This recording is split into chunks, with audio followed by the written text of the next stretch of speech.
اچھا، عرب والوں کو یہ پتہ ہی نہیں تھا کہ خندق کھودی جاتی، تو پہلی بار سلمان کے کہنے سے مسلمانوں کو پتہ چلا کہ اپنی حفاظت اور دفاع کے لیے خندق بھی کھودی جاتی ہے، خندقیں کھود گئی۔ اب اس میں یہ ہے کہ کوئی بہت زیادہ محنتی ہوتا ہے، کوئی کم محنتی ہوتا ہے، کچھ نے زیادہ پھاوڑے اور کدالیں چلائیں تو چوڑی چوڑی کھود لیں، کچھ بیچارے بیچ میں تھک گئے ہوں گے تو ان کی خندق چوڑی نہیں ہو پائی ہوگی، وہ پتلی رہ گئی ہوگی۔ ایسا ہی ہوا، اس لیے کہ صبح کو جب کافر سارے اٹھے انگڑائیاں لے لے کے اور گھوڑوں پہ سوار ہوئے کہ چلو اب حملہ کر دو محمد کے لشکر پہ، تو اب سردار بنا کے لائے تھے عمرو ابن عبد ود کو، اور جو عرب کا مانا ہوا پہلوان تھا، اس کے 7 عدد ساتھی اس کے برابر کے شجاع تھے، پورا کیمپ لے کے چلتا تھا سارے، تو جتنے بھی 7 عدد پہلوان تھے وہ اس کے ساتھ گھوڑوں پہ سوار ہوئے۔ اب مسلمان دیکھ رہے ہیں کہ کیا ہونے والا ہے، تو سب خیمے کے اندر آ گئے ان کی آمد دیکھ کر، اس لیے کہ جو کچھ کریں رسول اللہ کریں، اب ہم کیا کریں۔ اور کافر اطمینان سے وہاں بیٹھیں کہ یہ 7 کافی ہیں مسلمانوں کے لیے، اور وہ سمجھتے تھے یہ ایک عمرو ابن عبد ود جو ہے یہی کافی ہے، وہ اسی کے اوپر ناز سے آئے تھے کہ بھائی یہ کافی ہے ہمارے لیے اور یہ سب کچھ لشکر فتح کر لے گا۔ اور اس میں صرف ایک ٹارگٹ تھا کہ 2 کے سر پہلے کاٹنا، ایک محمد اور ایک علی، اور اگر 2 سر آ گئے تو یہ سارا اسلام کا قصہ آج ختم ہو جائے گا۔ گویا اسلام کا قصہ ختم کرنے آئے تھے، جب محمدی نہ رہیں گے اور علی نہ رہیں گے تو اسلام کیا رہے گا، اور دین کیا رہے گا، اور مذہب کیا رہے گا، اور قرآن کیا رہے گا، اور نماز کیا رہے گی، اور روزہ کیا رہے گا، اور ہم سب کیا رہیں گے، اور یہ مسجدیں کیا رہیں گے، یہ سب کہاں ہوتا اگر اس دن سب کچھ خاتمہ ہو جاتا۔ لیکن ہے 63 اسلامی ملک ہیں روئے زمین پر، جہاں نہیں بھی ہیں تو عیسائیوں کے ملک میں بھی مسجدیں ہیں، نمازیں ہو رہی ہیں، اسلام کے ڈنکے بج رہے ہیں۔ کیوں؟ کیسے؟ اگر اسی دن عمرو ابن عبد ود اور اس کے ساتھی سب کچھ ختم کر دیتے تو ہوتا کیا ہوتا روئے زمین پر۔ یہی اللہ اس سورے میں جتا رہا ہے مسلمانوں کو کہ سوچو کیا ہوتا اور کیا ہوا تھا۔ اس لیے اس سورے کو اس نظریے سے پڑھنا چاہیے، سمجھے نا، دیکھنا چاہیے، تلاوت کرنا چاہیے، اور اس کی تفسیر بھی پڑھنا چاہیے۔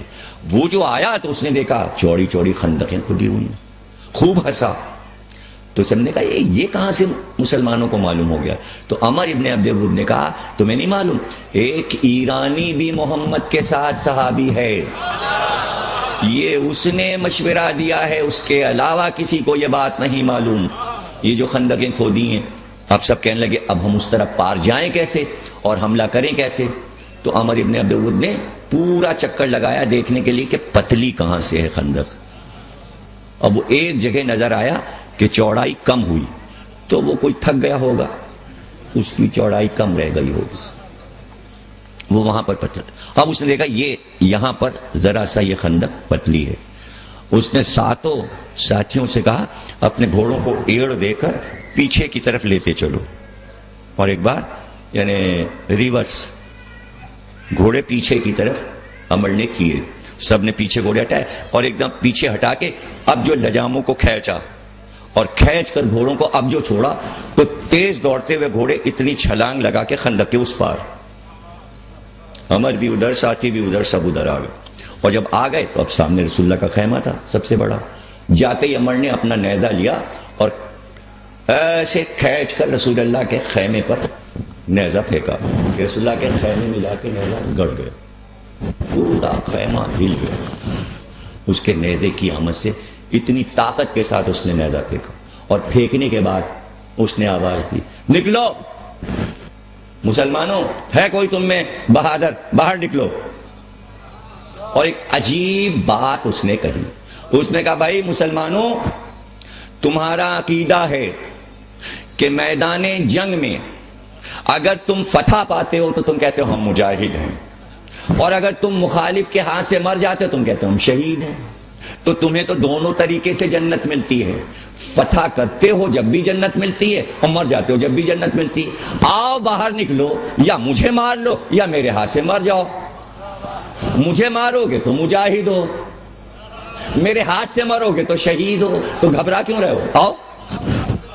دیکھیے اس نے 2 بڑے ایسے کام کفر کے کیے، اور دونوں میں اس نے عقیدوں پہ حملہ کیا، یعنی رسول کے خیمے پہ نیزہ مارا، یہ رسالت کا عقیدہ، دوسرا عقیدہ جنت کا عقیدہ، جہاد اور شہادت کے عقیدے کو للکارا. یعنی اس نے عقیدے کو للکار کے بتایا کہ ہمیں اسلام سے دشمنی جو ہے وہ شریعت سے نہیں ہے، عقیدوں سے دشمنی ہے.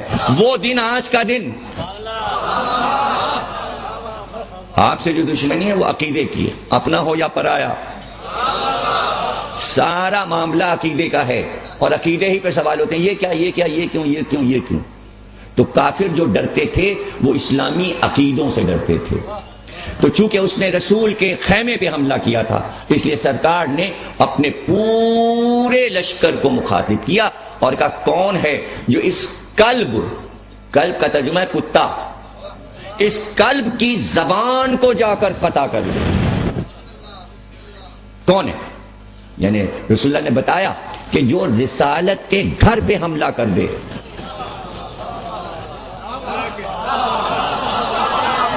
رسالت کے گھر پہ حملہ کر دے، آپ نے بتایا کہ جائے اور اس کی زبان کو قطع کر دے. اب یہاں پر سارا معاملہ جو ہے، لڑائی کا نام جنگ کا ہے جنگ خندق، اور خندق ہے اہم چیز. اور مسلمانوں نے رمضان میں روزہ رکھ کر سحری کے وقت سے کھودنا شروع کیا اور دن بھر کا روزہ بھی گیا، اسی محنت میں ہوا، اور سردی بھی تھی. اتنی محنت سے خندق کھودی. کیوں کھودی؟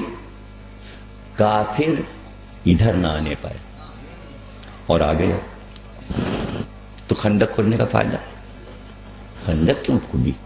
ضائع ہو گیا معاملہ. اس لیے کہ جب آ ہی گئے وہ تو پھر خندق کا کیا؟ نہیں، خندق کا معاملہ جو ہے وہ جناب علی وہ کچھ اور ہے. خندق رسول اللہ نے کافروں کے لیے نہیں کھدوائی.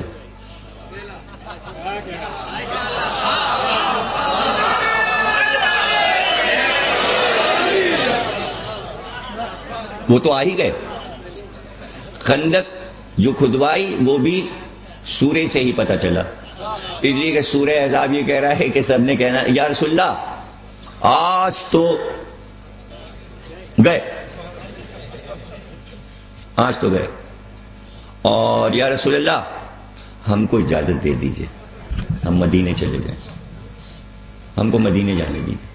تو سب جانے کی فکر میں تھے کہ نکلنے آج سے. اور آج تو یہ کلمہ بھی قرآن نے دہرائی دیا، آیت میں رکھ دیا کہ سب نے کہا آج تو اللہ نے بھی دھوکہ دیا اور اس کے رسول نے بھی دھوکہ دیا. یعنی سارا عقیدہ اسلام کا اس لڑائی میں ختم ہو گیا تھا. نئے سرے سے پورا دین بنانا تھا. تو اب اسلام کا سفر نہیں شروع ہو رہا تھا، اب ایمان کا سفر شروع، اب ایمان کا سفر. تو اب چونکہ سب جانا چاہتے تھے، اللہ کو معلوم تھا کہ یہ بھی کہیں گے جانے دو، تو خندق اللہ نے پہلے اپنے نبی سے کھدوا دی. کہنے کو نام سلمان کا آ گیا تاکہ کوئی مسلمان بھاگ کر نہ جا سکے مدینے، اس لیے چاروں طرف خندق کھد گئی. لیکن ایک بات کہیں گے کہ جب رسول اللہ آپ کو پتا ہے کہ یہ اگر رک بھی گئے تو سب لڑیں گے نہیں، تو روکنے کا فائدہ، روکنے کا کیا فائدہ؟ تو رسول اللہ جواب دیں گے مسکرا کر کہ بات یہ ہے کہ بدر میں، احد میں، ہر لڑائی میں سب بھاگ لیے، کسی نے میرے شیر کو لڑتے نہیں دیکھا. آج پوری امت کو روکا ہے کہ دیکھو کل ایمان کل کفر سے لڑتا کیسے.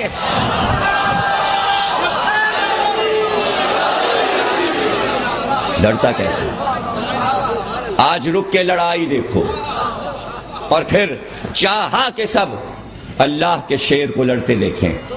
اس لیے جب اس نے آواز دی محمد بھیجو کسی کو، سناٹا. اللہ کہہ رہا ہے عالم یہ تھا جیسے سروں پہ طائر بیٹھ گئے. اب یہ طائر آپ کو پتہ ہی ہے کہ گاؤں میں دیہاتوں میں جو بھینسیں ہوتی ہیں ان کے سروں پہ آ کے کوے بیٹھ جاتے ہیں. یہ محاورہ ہے عربی کا بھی اردو کا بھی. اور وہ کوے جو آ کے بیٹھتے ہیں وہ بھینس کے کان میں جو کیڑے ہوتے ہیں وہ چن چن کے نکالتے ہیں. تو بھینس کو پتا ہوتا ہے کوا جو میرے سر پہ بیٹھا ہے وہ میرا کان صاف کرنے آیا ہے، میں سر اگر ہلاؤں تو یہ اڑ جائے گا. اس لیے جیسے ہی کوا بیٹھتا ہے بھینس چپ بیٹھا رہا کان صاف کر. اسے کہتے ہیں محاورہ جانوروں کے سر پہ پرندوں کا بیٹھنا. تو جیسے بھینس خاموش ہو جاتی ہے کوے کو سر پہ بٹھا کے، یہی عالم مسلمانوں کا، تو سب کے سروں پہ طائر بیٹھے، ہل ہی نہیں رہے تھے. اور رسول اللہ کہتے ہیں جاؤ بھائی کوئی ہے تم میں جو اس کا جواب دے. سناٹا. اور پہلو میں حضرت علی جیسے ہی وہ آواز دیتا تھا بھیجو، تو علی فوراً کہتے تھے یا رسول اللہ انا لہو. انا لہو کا کیا مطلب؟ یا رسول اللہ اس کے لیے میں ہوں. یہ نہیں کہتے تھے میں جاؤں مجھے اجازت دے، ہر بار کہتے تھے یا رسول اللہ اس کے لیے میں ہوں، انا لہو. اور رسول اللہ بازو دب. پھر پکار کون جائے گا؟ علی کہتے ہیں انا لہو. 3-4 بار ایسے ہی ہوا اور علی کو خاموش کیا. آخر میں ایک آواز آئی یا رسول اللہ اس کے مقابل آپ کہاں بھیج رہے ہیں، کون جائے؟ کہ کیوں؟ کہا یہ بہت بہادر ہے. ایک بار یہ قبیلے میں جا رہا تھا رات کو، ہم بھی ساتھ میں تھے، قبیلے میں ڈاکوؤں نے حملہ کر دیا. ڈاکو نے حملہ کیا تو اس نے اونٹ کا بچہ اٹھا لیا ایک ہاتھ پر، اس کو سپر بنا لیا. یہ بہت بہادر ہے، اس کے مقابل تو کوئی لڑ ہی نہیں سکتا. تو اب اس کی تعریف بھی ہو گئی کتنا بہادر ہے. اگر یہ جملے نہ آتے تو پتہ کیسے چلتا علی نے مارا کس کو؟ کسی بزدل کو نہیں مارا علی نے، کسی کمزور سے علی نہیں لڑے. اس لیے یہ بھی ضروری تھا کہ عربوں میں ہی سے کوئی تعریف کر کے بتائے کتنا بہادر ہے. اور جب دیکھ لیا کہ کوئی تیار نہیں ہوا تو پھر آپ نے خود کہا علی اٹھو. اور جب علی اٹھے تو یہ شان اس لڑائی میں ملتی ہے کہ اپنے ہاتھ سے علی کی کمر باندھی، یعنی سپاہی بنا کے تیار کیا، اپنے ہاتھ سے کمر میں تلوار لگائی اور اپنا ہی لباس اس دن علی کو پہنایا تھا جیسے شب ہجرت پہنایا تھا. اور اس کے بعد امامہ سر پہ جو رکھنا چاہتے تھے تو باہر آ کے رکھا. اور حد یہ ہے کہ اپنی نالین بھی علی کو اپنے ہاتھ سے پہنائی، تسمے بھی خود ہی لگائے. جب تیار کر لیا، مجاہد بنا چکے، باہر آ گئے تو سر پہ امامہ رکھ کر باندھا سر کے اوپر، انداز سے کہ لڑنے کے لیے جس طرح امامہ باندھا جاتا ہے. تو سلمان نے کہا پورا لباس آپ نے خیمے میں پہنایا، تلوار کمر میں خیمے میں لگائی، لیکن امامہ باہر آ کے رکھا تاکہ سب دیکھ لیں امامہ ہم عربوں کا تاج ہے، تاکہ ہمارے بعد اس کے اوپر لڑائی نہ ہو، یہ علی کا ہی ہے، سب دیکھ لیں کہ یہ علی کا ہے. اور اس کے بعد پھر رسول اللہ نے اعلان کیا اور کہا کہ دیکھو آج کل کفر کے مقابل کل ایمان جا رہا ہے. کل کفر کے مقابل، چونکہ کل وہ سب احزاب جمع ہوئے تھے تو سارا کفر ایک جگہ جمع تھا اور ان کا دار و مدار عمرو ابن عبد ود پر تھا، تو کل کفر اس کے اندر تھا. ایک درود پڑھ لیں. تو اب یہاں سارا ایمان جو تھا، قوت ایمانی وہ علی میں تھی، اس لیے کہ سب کی نظر علی پر تھی.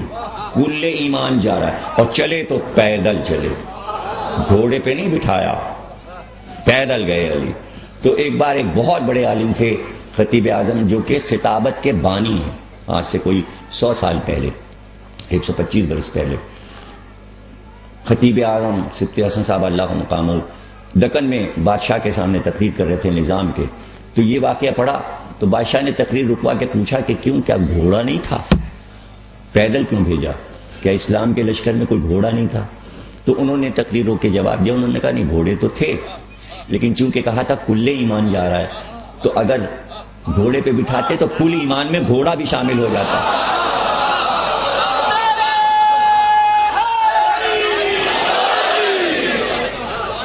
اس لیے پیدل بھیجا. گئے علی، رجز ہوا، نام پوچھا گیا، اس کو پتا چلا. اس نے کہا کہ بھائی تم علی ابو طالب کے بیٹے ہو؟ کہاں. تو تم ہم سے کیوں لڑنے آئے ہو، ہماری تو ابو طالب سے بہت دوستی تھی. علی نے کہا تو جھوٹا ہے، کفر اور ایمان میں کبھی دوستی ہو ہی نہیں سکتی، جھوٹ بولا. اس نے کہا بھائی تم ہمارے ہاتھ سے قتل ہو جاؤ گے، جو بھی ہمارے مقابل آیا ہے ہر ایک مارا گیا، اور جو میرے ہاتھ سے مرتا ہے پہلے میں اس سے پوچھ لیتا ہوں، 3 باتیں اس کی پوری کر دیتا ہوں. اگر تمہیں مانگنا ہے تو 3 باتیں مانگ لو اس سے پہلے کہ تم میرے ہاتھ سے قتل ہو جاؤ. علی نے کہا اچھا، پہلی بات تو یہ ہے کہ تو کلمہ پڑھ لے. اس نے کہا نہیں ہم تو لڑنے آئے، تم سے کلمہ کیوں پڑھیں گے. کہا اچھا تو پھر واپس چلا جا. کہا واپس کیسے جائیں گے؟ عورتیں ہمارے اوپر ہنسیں گی. عرب کی عورتیں ہنسیں گی, ہم واپس کیوں جائیں؟ کہا اچھا تیسری بات مان لے, میں پیدل ہوں, تو گھوڑے سے اترا, تو بھی پیدل ہو جا. اس نے کہا ہاں یہ تمہاری تیسری بات مانے لیتے ہیں. لیکن بہادر تھا تو اس کو تو اصول تو کرنا ہی تھا. یہ پورا اتر آیا گھوڑے سے, اور اترتے اس نے تلوار کو گھمایا اور گھما کے ایک وار کیا. وار جو کیا تو گھوڑے کے چاروں پیر ایک وار میں 7 کاٹ دیے.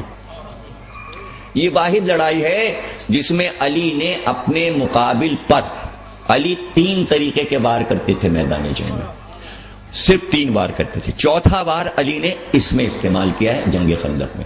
وہ 3 واروں کی قسمیں بتا دوں آپ کو.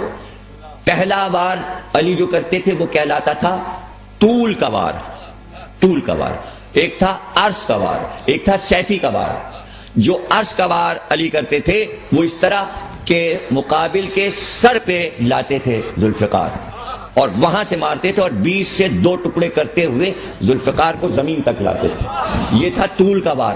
اور عرض کا وار یہ تھا کہ کمر سے ہاتھ مارتے تھے, اور جب کمر کٹتی تھی تو 2 حصے برابر ہوتے تھے اوپر نیچے کے, اور جسم جو تھا وہ اوپر کے حصے کو اس طرح الگ کرتے تھے علی کہ نچلے حصے پہ رکھا رہتا تھا, جب تک گھوڑا نہ ہلے وہ گرتا نہیں تھا. یہ عرض کا وار تھا. اور سیفی کا وار یہ تھا کہ ترچھا ہنسلی کی ہڈی سے چلتے تھے, اور ترچھا وار جب کرتے تھے جنیوں کا تو ترچھا کٹتا تھا. اس میں آدھا بدن ادھر گرتا تھا اور آدھا ادھر. لیکن چوتھا وار علی نے اس لڑائی میں کیا, اور اس کے بعد وہی چوتھا وار جب دوسری بار کیا ہے تو جنگ جمل میں کیا تھا, وہ آنے والی کسی تقریر میں عرض کر دیں گے. علی نے عمر پہ جو وار کیا, پہلا وار جوابی جو کیا وہ پیروں پر کیا, اور ایک ہی وار میں گھٹنے سے دونوں پیر کاٹ دیے, جبکہ یہ وار علی کم استعمال کرتے تھے اور پہلی بار دیکھا گیا. تو اس کی وجہ یہ تھی علی نے جواب دیا کہ تو نے بے زبان جانور کے پیر قطع کیے, یہ اس کا جواب ہے. یعنی بنی ہاشم کو گھوڑوں سے کتنی محبت تھی کہ کافر نے اپنے ہی ساتھی کو جس نے اس کی خدمت کی تھی اس کے پیر کاٹ دیے. اب جو گھٹنے کاٹے تو گر گیا, جب گر گیا تو اب دیر کیا تھی سر کاٹنے میں, علی جا کے سینے پہ سوار ہو گئے کہ گلا کاٹ لیں. اس نے بے ادبی کی, بے ادبی جو کی اس نے اپنا لعاب دہن علی کی طرف پھینکا. جیسے ہی اس نے لعاب دہن پھینکا علی سینے سے ہٹ گئے اور ٹہلنے لگے. اب وہ پڑا ہوا ہے علی ٹہلے. مولانا روم نے اپنی مثنوی میں اس بات کو اتنا خوبصورت بیان کیا ہے. کہتے ہیں کہ اس وقت جب علی ٹہلنے لگے تو عمر ابن عبدالبود نے پکار کے کہا, اے شجاعوں کے شہباز, تم نے مجھے تڑپتا ہوا کیوں چھوڑ دیا؟ ارے کاٹ لو نا میرا سر تاکہ میری مصیبت ختم ہو جائے. اس طرح مولانا روم نے بیان کیا کہ پھر علی نے جواب دیا کہ تو نے بے ادبی کی, مجھے غصہ آ گیا تیری اس حرکت پہ. اگر اس وقت میں تیرا گلا کاٹتا تو اس عمل میں جو عبادت میں کر رہا ہوں اس میں میرا غصہ شامل ہو جاتا, جبکہ میں میدان جنگ میں اللہ کے لیے جہاد کرتا ہوں.